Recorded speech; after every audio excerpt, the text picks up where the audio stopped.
আমার বাবাকে বাঁচাতে পারেন যদি। সহযোগিতার মাধ্যমে আপনারা ভিডিওটা বেশি বেশি শেয়ার করে দেন। মানুষ মানুষের জন্য একটু সহানুভূতি কি মানুষ পেতে পারে না? অবশ্যই পেতে পারে, সে যদি সহানুভূতি এবং সহযোগিতা পাওয়ার মতো যোগ্য হয়। ঠিক তেমনিভাবে এই রুদ্রদী গ্রামে, নরসিংদী জেলার মনহরদী উপজেলার কাছিকাটা ইউনিয়নের এই রুদ্রদী গ্রামের আমার জাহাঙ্গীর আলম ভাই হঠাৎ করে অসুস্থ হয়ে পড়ে যায়।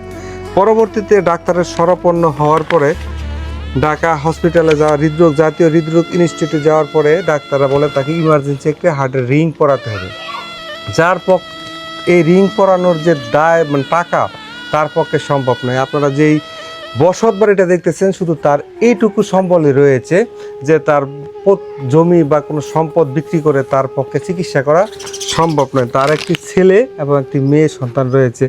হ্যাঁ আম্মু বলো তো তোমার বাবার কি? আসসালামু আলাইকুম।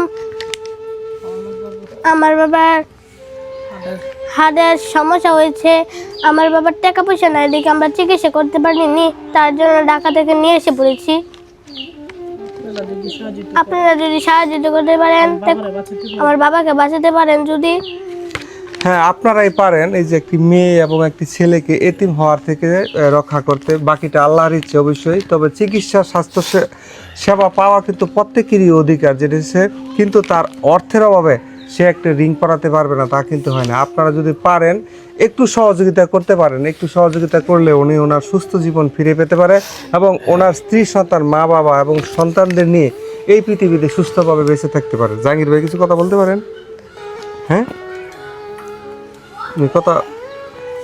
প্রিয় দর্শক, ওদের চোখের পানি হয়তোবা আপনাদের হৃদয়ে গলবে এবং তাদের এই পরিবারটিকে আপনারা একটু সহযোগিতা করতে পারেন।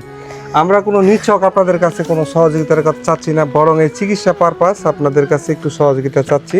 যারা জাতীয় হৃদরোগ ইনস্টিটিউটে ভর্তি হয়েছিল এবং ওইখান থেকে ইমিডিয়েটলি তাকে রিং পরানোর জন্য বলা হয়েছে, কিন্তু তার আর্থিক অবস্থা সচ্ছল না থাকার কারণে এই রিং পরানোর মতো ব্যয়ভার তাদের পরিবারের পক্ষে সম্ভব না বলে আপনাদের কাছে হাত পাতা হয়েছে। আপনারা আমার এই ভিডিওর মাধ্যমে নাম্বার দেওয়া থাকবে, সেই নাম্বারে আপনারা যতটুকু পারেন সম্ভব আপনারা দিতে পারেন। আসসালামু আলাইকুম, আমি মোহাম্মদ সজল প্রধান, প্রভাষক, বাংলা বিভাগ, সরদার আসমত আলী মহিলা ডিগ্রি কলেজ।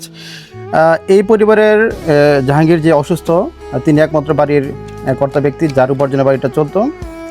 তার অসুস্থ খবর শুনে আমি প্রথম ভিডিও করি। আমার ইউটিউব চ্যানেল হচ্ছে সজল নূর বিলাস।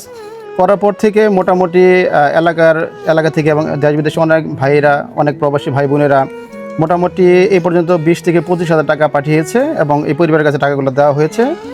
এখন আপনারা যদি এই জাহাঙ্গীরকে বাঁচাতে চান, একটু সহযোগিতার মাধ্যমে আপনারা ভিডিওটা বেশি বেশি শেয়ার করে দেন এবং যদি আপনারা পারেন একটু সহযোগিতা করুন বিকাশের মাধ্যমে। আমি নাম্বারটা বলছি 01724868788। এটা হচ্ছে বিকাশ পার্সোনাল নাম্বার। যদি আপনারা কেউ এই রোজার মধ্যে জাকাত কিংবা ফেতরা কিংবা অনেকে দান সদকা করে থাকেন, তাহলে আশা করি জাহাঙ্গীর হার্টের রিং পরানো হবে। আর যদি কেউ সশরীরে এসে দিতে চায়, আর যদি কেউ সরাসরি এসে তাকে সহযোগিতা করতে চান, সেক্ষেত্রে আপনার হচ্ছে মনহরদী বাস স্ট্যান্ডে নেমে অটো দিয়ে হচ্ছে রুদ্রদী গ্রাম, এই রুদ্রদী গ্রামে এসে মসজিদের সাথে জাহাঙ্গীরের বাড়ি এসে সরাসরি দিয়ে যাবেন টাকা। আশা করি সবাই জাহাঙ্গীরের এই অসুস্থতাতে সুস্থতা কামনায় আপনারা সহযোগিতা করবেন। দুটি বাচ্চার দিকে চেয়ে হলে আপনারা সহযোগিতা করবেন। সবাইকে অসংখ্য ধন্যবাদ জানাচ্ছি যে যারা ভিডিও এতক্ষণ দেখেছেন এবং যারা শেয়ার করেছেন।